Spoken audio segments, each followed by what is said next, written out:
What is up, YouTube? What is up, Canada? Matt McKeever here. And in today's video, we're going to circle back to something that's always a hot topic, and that's capital gains taxes. And specifically, we're going to talk about some recent coverage from RBC that was telling us, there's no such thing as sacred cows, and we should be considering capital gains tax on principal residences. And so this is something that flares up in the conversations here in Canada. I'm going to say at least once an election cycle. And so it doesn't really come as a surprise to me with all this, surplus spending and all this deficit spending that we're going to end up with some sort of tax consequence at some point. So anyways, what we're going to explore is whether, capital gains tax on the sacred cow of principal residence here in Canada, whether that could help us out from a tax perspective or whether that could help cool down the housing market. And so there's a handful of different things I wanted to kind of discuss and explore with you guys. Obviously, no one has a crystal ball when it comes to these things, but I would like to think I've got at least some of the mindset of the average investor in Ontario or Canada for that matter. So the three main points I want to hit upon today, and then after that, we're going to talk through maybe some scenarios on if they were to implement this, how it might play out, and how it would actually, in my opinion, impact the real estate market. But first, let's talk about the impact on the middle class. Let's talk about it evening the playing field for investors, which is actually going to make it easier for investors if you implement a capital gains tax on principal residence. And then finally, we're also going to discuss restricting mobility, because that's a huge factor. The moment I start thinking about capital gains tax in Canada on principal residences, I naturally think of how it diminishes the mobility of especially the middle class, but really just any homeowner or any person looking to maybe upgrade or switch in regards to what they want to accomplish. But let's first talk about the source of all this. So again, if you guys weren't paying attention, there's a link in the video description down below, as there always is.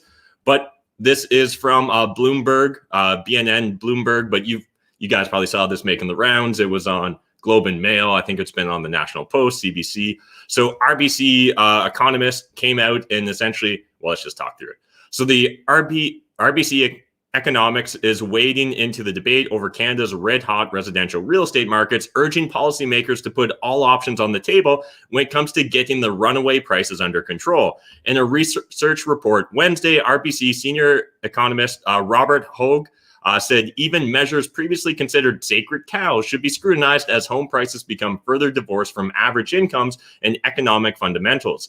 Many Canadians believe the policy environment guarantees property values will rise indefinitely because of all that hyperinflation that you're secretly hiding. Policymakers should put everything on the table, including sacred cows like the principal residence exemption from capital gains tax. These considerations will be complex, controversial, and no doubt fraught with unintended side effects. Yeah, a lot of unintended side effects is what I would say. And they did a quick little poll here. I'm actually surprised it was even this balanced. I'm going to guess they must have really done the rounds and made sure the renter pool was voting on this. But BNN asked, would you vote for a party that imposes the capital gains tax on principal residence? So I'd love to hear from you guys. What are your thoughts? What are your opinions? Would you support a policy or a government that came into play and wanted to tax principal residence capital gains?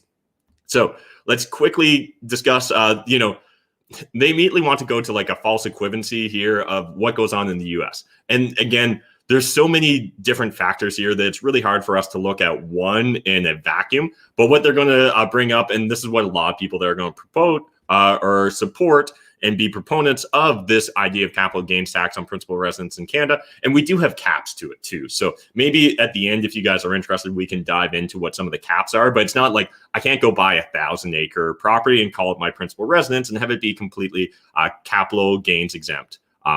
There's certain restrictions there. But anyways, currently the sale of a primary property is exempt from capital gains taxes, which are only applied to secondary residences like cottages, or obviously investment properties. That's in contrast to the American system, where an exemption is applied up to US $250,000 for a single home seller and US $500,000 for a married couple.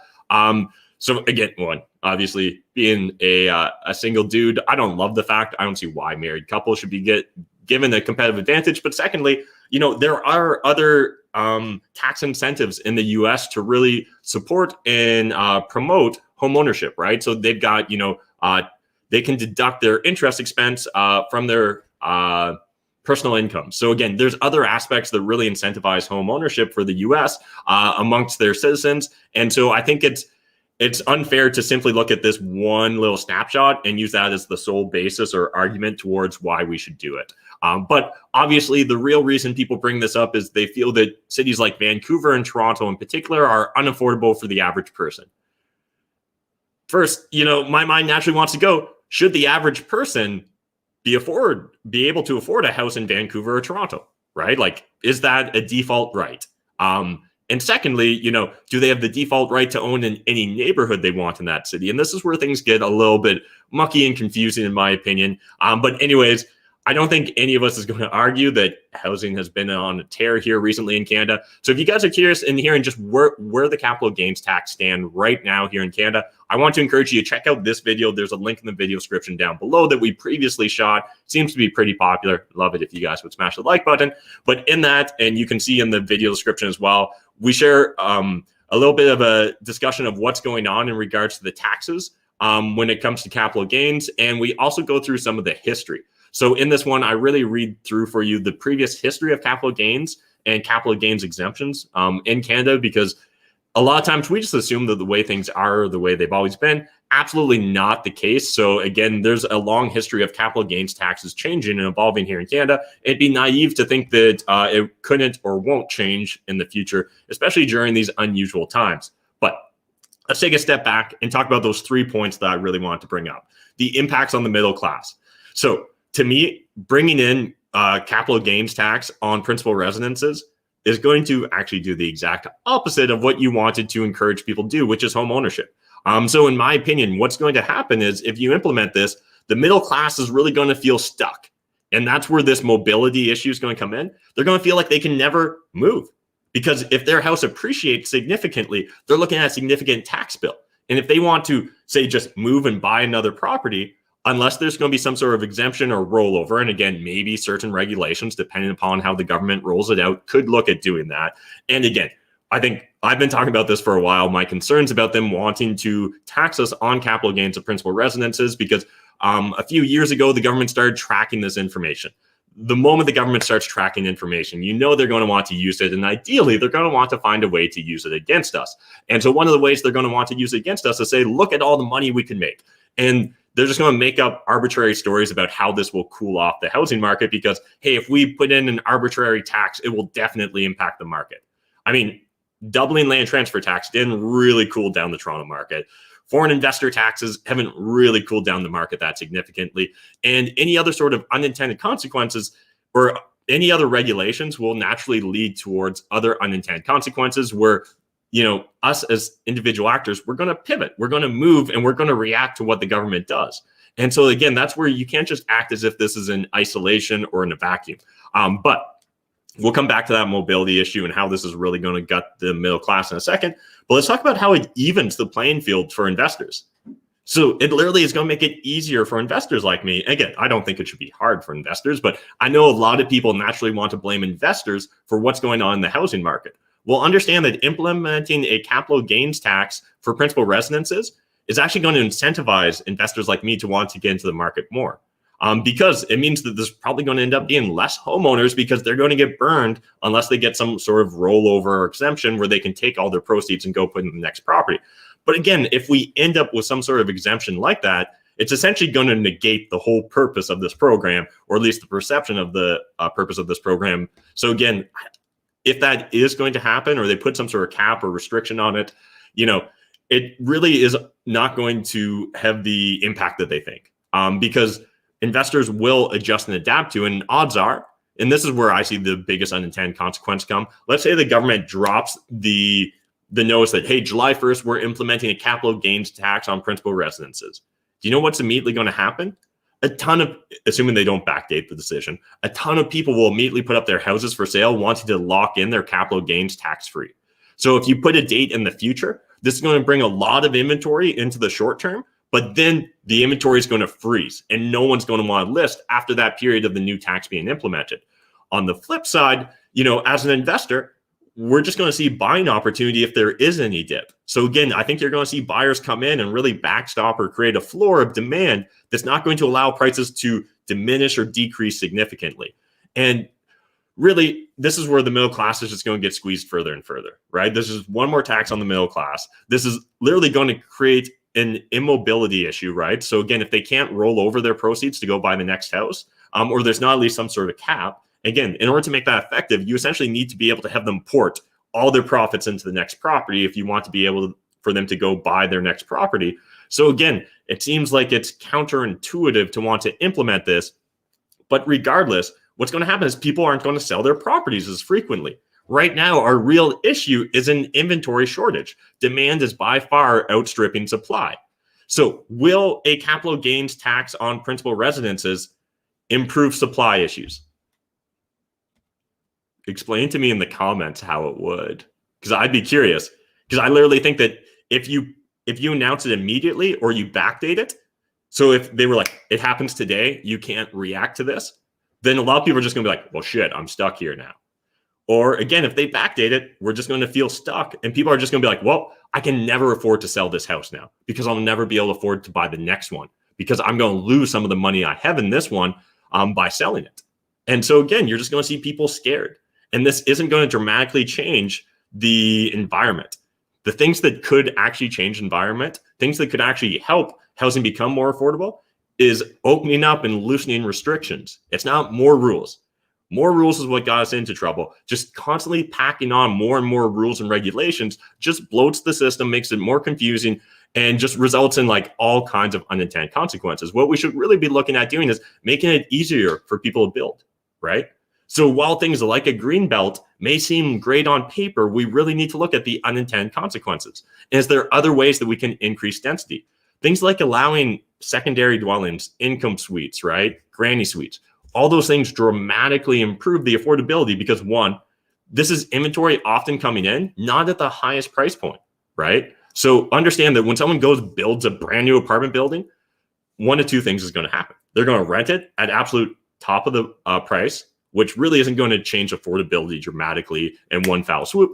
Or secondly, they're going to be able to offer subsidized rents, but it's because the government is subsidizing it, right? Through some boondoggle or program. But again, that only is going to help certain people to qualify for that program. It doesn't all of a sudden just open up this vast amount of inventory, where when we actually just allow a whole group of the population, homeowners, to add secondary dwellings, to add garage, granny suites, garden suites, whatever that may be, when you allow them to move into short-term rentals as well, it actually just creates more inventory, more options. And this is all net benefit. When we give the market more choices, more options, naturally the market's going to flourish, or at least I think that that's natural. Whereas when we restrict things, all these weird things are going to happen, right? What you're going to see is they'll probably make some caveat where if they were to implement capital gains tax, if you were to pass it to a family member, maybe it doesn't count. So then we're going to see all sorts of shenanigans with inter-family transactions, right? Like it's so hard to believe that we're going to just have one policy change everything. And so I just want to be very clear.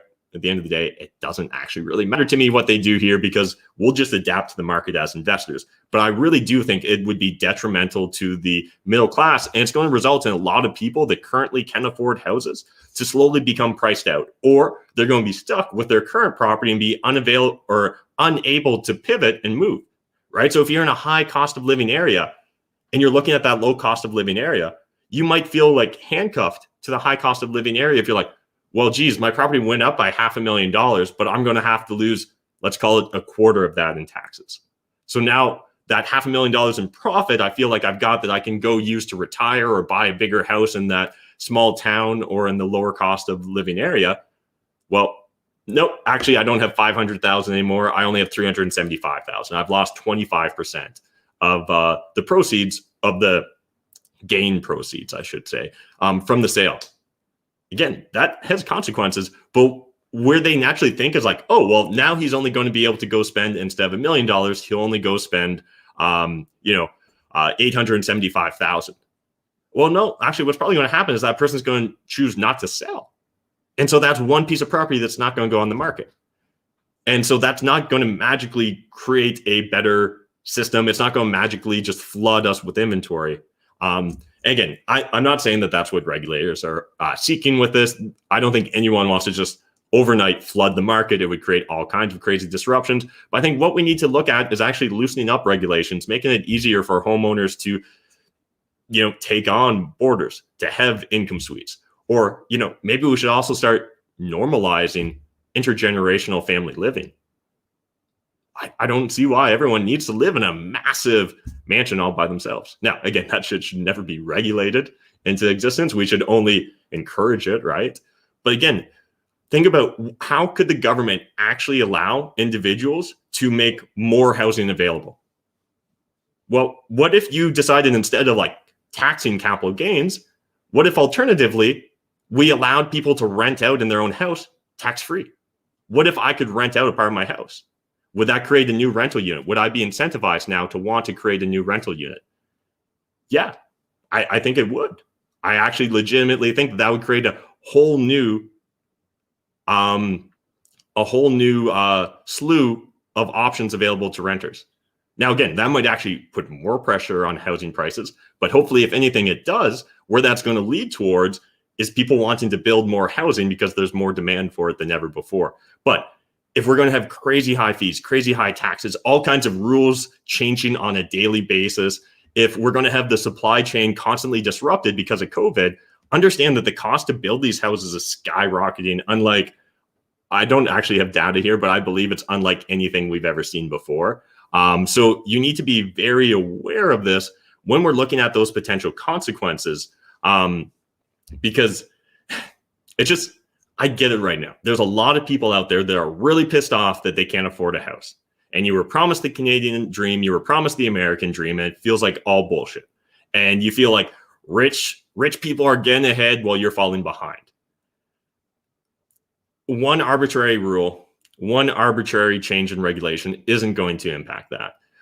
And government just giving you money is not going to do it either. Government giving away free mortgages, none of that stuff's going to dramatically impact it. What actually needs to happen is there just needs to be a complete mental shift in society's thought. We need to stop turning towards the government to solve our problems. In fact, we need to insist the government stop trying to save us from ourselves as often as they do, because let's be honest, I think we know where that leads, or at least if we didn't a year ago, we do now. So I'd really love to get your thoughts and your opinions in regards to whether the government should, and whether you'd support a government that wanted to tax your capital gains on your principal residence. And now, I never actually really explained what this is, but in case anyone doesn't understand what that means, your principal residence is the house you live in, right? So the house I live in, if I bought it, I actually rent this, so no capital gains exemption here for me. But if I was to own the house that I'm currently living in and declared it as my principal residence on my taxes, when I go to sell it, assuming it fits within a few of those constraints we talked about earlier. Again, there's restraints in regards to the amount of land that can be associated with your principal residence and all that. This would help, right? But again, the same way this would help. That's essentially what your principal residence is. And so right now, the way the rules are set up is you don't get taxed on those. But the government does track how much they could have taxed you. I think we all know they're eventually going to use that information against us, just like they like to use any information they get against us. It's just, the war of the individual versus the collective is always. But it is important that we don't just immediately default to these assumptions that let's tax them, screw them. For any millennial that's let's tax them, you're literally just screwing your parents' retirement, because odds are your parents' entire retirement plan is they're we're going to sell a house that went up a lot and we'll live off proceeds. That's how a lot of GTA baby boomers, that is their entire financial plan, because they poured all their financial funds into that. And again, to tax that could be taxing away a huge part of their perceived retirement funds. And honestly, when given the choice between having the government spend money and an individual spend money, I will always vote for the individual to spend that money versus them handing it off to the government to then spend it on our behalf. Because at least when it's the individual, there's a chance in hell it might make it to a small business. But when it's the government, again, it's very safe. It's not going to be. The only small businesses they support are small consulting boutique firms and things like that friends of friends operate and run. So again, appreciate everyone jumping in the comments today. Love it when you guys share your perspectives and your opinions in regards to what we should be looking at and what we should be considering when capital gains tax and principal residence come up in the same sentence. And let me know, do you have a different solution? Is there a way that we could actually create more affordability, make it easier for people to be able to get into the housing market without necessarily creating a new tax and new rules and regulations? Because again, this is going to create a whole new thing, right? Like, no matter how this plays out, if I had to guess, the way I guess they play it out is it would be backdated, because they wouldn't want to create a huge random bubble in the market, which it would, right? I think we'd see a ton of properties listed in a very short period of time if they were to announce this with a future date. So the way they often like to do tax things is you backdate that shit so that people can't react to it too fast. And, if we were to see that play out, again, I don't think that we suddenly see a flood of inventory. If anything, I think we see inventory dry up. I think a lot of homeowners, if they found out tomorrow they're going to be taxed on some of their capital gains, and understand a lot of the capital gains that's occurring has occurred in the last couple of years, right? Especially if you're outside the GTA in Vancouver. So for a lot of us, like, there's a chance that a lot of your capital gains may have occurred in 2020 or may be occurring right now in 2021 because of all the crazy money out there, all the crazy stimulus, all the debt just floating around. So again, if I wanted to view this through the lens of the government being evil, which I'm not saying the government's being evil, but if I wanted to really put a dark hat on them or consider them black hat in their actions and their approach to interacting with us, well, I would naturally be like, what would be a good way just to like crush the middle class? What if we just printed a shit ton of money, made all their houses go up, and then we taxed it? And we said, well, that's your fault because you started a housing bubble. And then we were able to just take away one of their main savings vehicles, right? Like, talk to your grandparents, talk to your parents. Odds are most of them are hardcore all about buying real estate if they owned real estate, because they're going to say they're not making more land, right? Or, it's the best investment I ever made. Or I wouldn't have a retirement if I didn't buy that house, if I didn't own this condo. That's their entire retirement plan. That's an entire generation's almost retirement plan. That and a handful of RSPs and social and OAS, right? And CPP. That's it. And, this inflation is just going to gut the middle class. Please don't go after them anymore. It really isn't going to serve anyone's purposes. It's all just going to make you feel better. It'll maybe win one party more votes than another party, but there will be long-term unintended consequences from it. The middle class's mobility will dry up. The ability to decide to move out to Alberta or out to the East Coast to take a new job, that's going to disappear when you're looking at big tax implications when you go sell your property, right? It's going to cut into your funds that you could use to relocate. So again, anyways, appreciate you guys watching this video. Smash the like button if you enjoyed this. Make sure you check out my other video on capital gains and where we go through the history of it. Because again, was it 1971 or 1973? We didn't have capital gains in Canada.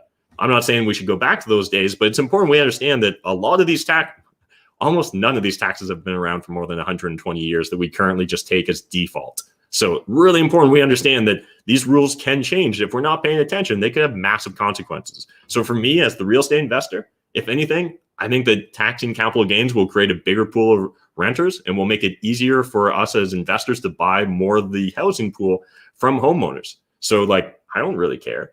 But if you're middle class or you dream of making it to the middle class, I think you should really fucking care about it. So let me know in the comments. Thanks, guys.